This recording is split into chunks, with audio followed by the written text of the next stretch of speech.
Things can be creepy sometimes, but why? You know that feeling when the shiver goes down your spine and you feel on an edge?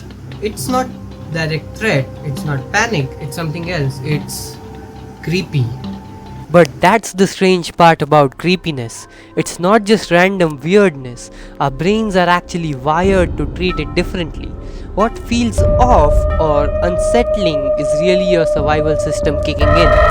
Fear, at its core, is a survival mechanism, and creepiness sits right on the edge of it, warning you without giving you a clear reason why. Fear for the most human history has just been a survival mechanism. It keeps you alive. Being scared of a hungry lion or a cliff edge is actually good for you.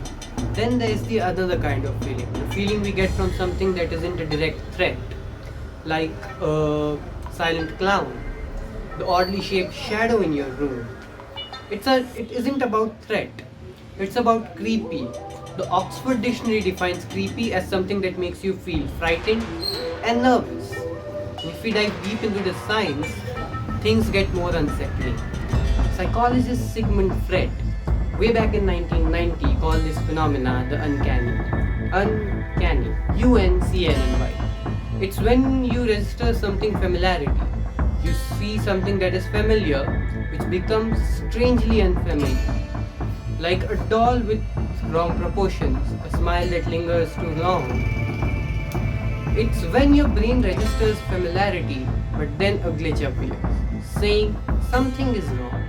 From a neuroscience perspective, your brain is a prediction machine. It constantly compares the incoming data against the internal models of the world. When you see something like a doll, your brain predicts inanimate, safe object.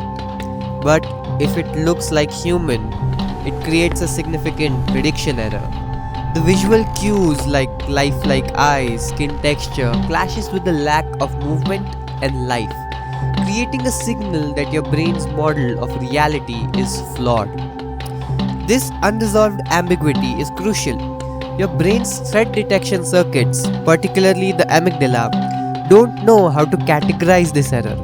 It isn't a clear threat like a lion, but it's also not a clearly safe object.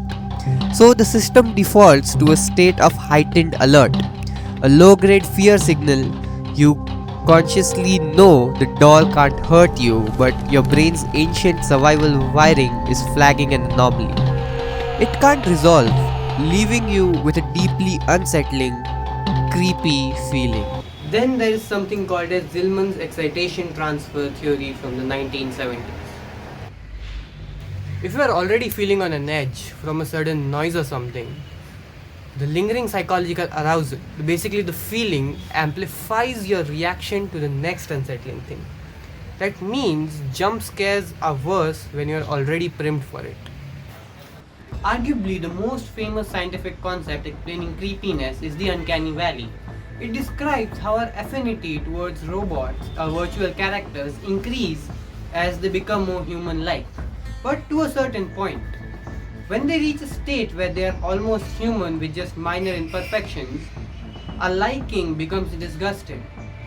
It starts to feel creepy, it starts to feel odd. So creepiness is not just a feeling, it's the interplay between our survival instincts, our psychological wiring to find anomalies, our discomfort with ambiguity, and our deeply ingrained need for things to make sense. If you like this deep dive in the science of creepiness, do hit the like button and subscribe for more such videos.